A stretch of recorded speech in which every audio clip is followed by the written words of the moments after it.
Hello guys and welcome back to Cooking with Sarah. Today I'm gonna show you how to make fresh fruit chiffon cake. This cake is so delicious, super moist and fluffy. You cannot believe how fluffy and soft this cake. I mean, I can squish it for the whole day. I couldn't stop squishing it. It's so soft. I can't believe how soft this cake is. I can use it as a squish, you know. I really love this cake, and the best part is we are using fresh fruit, fresh juice, fresh zest, everything.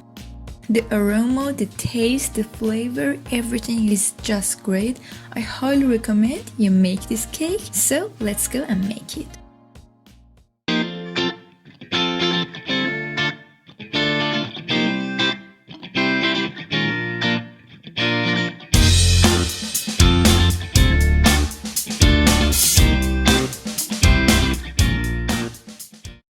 First, I am using the zest of an orange. You can use mandarin. I have made 2 cakes for this part, just filmed one of them. This is the mandarin one. I am zesting a mandarin. You can use a tangerine or any other fruit that has a zest, or you can skip this part if you don't have any fruit with zest right now. Then add the zest to the bowl that we are adding the wet ingredients. Add half of the sugar and rub it in with a spatula to the zest. This helps to release the oils in the zest, and those oils have the taste and the aroma of the fruit that we want. This is a very important step. Otherwise, you can just rub some of the extract that you have to it.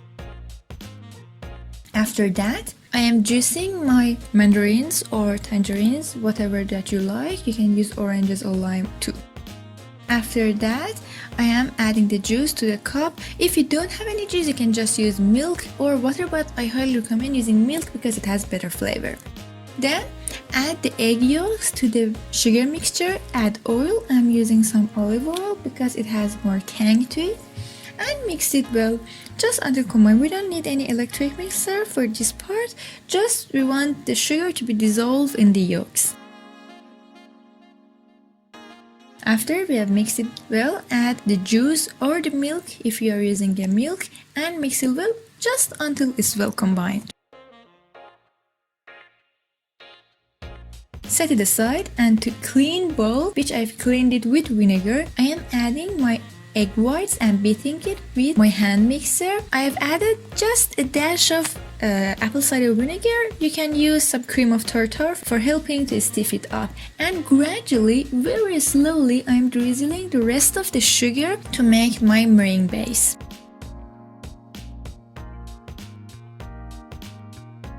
After I finished adding the sugar, here you can see that my egg whites have reached a stiff peak. We don't want soft peak, we want a stiff peak. This is really important step. If you haven't reached a stiff peak, your cake will collapse in the oven.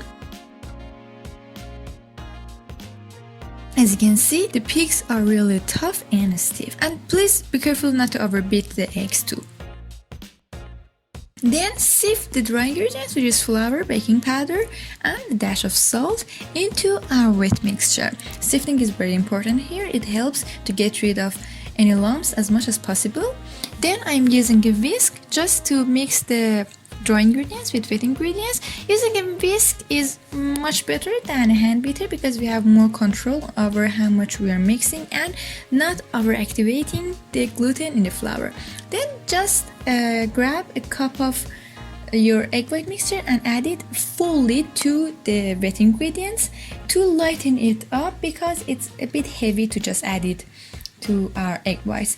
And this is a really important step. We don't want to mix it, we want to fold it because we have made all those precious air bubbles in the egg whites, and if we just mix it so aggressively, it will deflate all of those bubbles in the egg whites that we have made, and that's what makes our cake fluffy and spongy, so we have to be careful with that.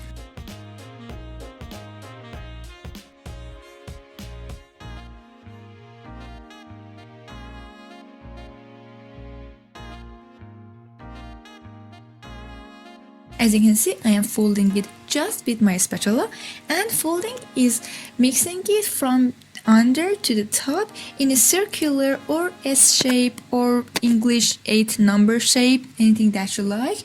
Just make sure that you are folding it really softly and do not overfold it. The moment that you saw there are no traces of the egg white left, that's when it's ready. Then pour it into your pan. Please notice that my pan is not greased, is not lined with parchment paper or flour. Just my pan, it's bare with no grease, because if it's grease, it will deflate the cake. Soften it and tap it just a few times on the counter and bake it in the oven until its cure comes out clean.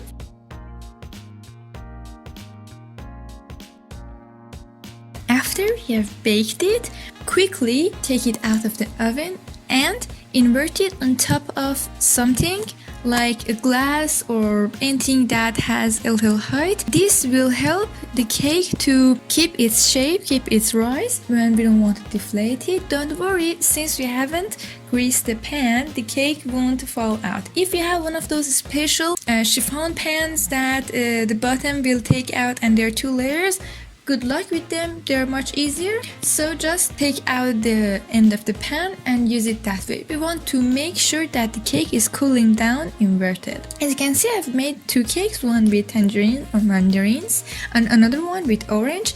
Since my pan is made from Teflon, the outside of my cake is a little weird. Just don't worry, there is no problem if your cake came out like this flaky in the outside. That's some properties of a chiffon cake, and the top you won't notice because we will invert the cake. I have dusted some powdered sugar on top just to cover it. This cake is best served with fresh fruit and some whipped cream. I hope you have enjoyed this super fluffy and squishy cake.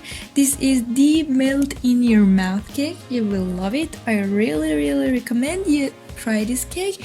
If you tried it, don't forget to tell me, put a comment down below, and please subscribe to my channel for more deliciousness. If you have any ideas or suggestions for my next videos, please let me know, and thank you so much for watching until the end. See you later.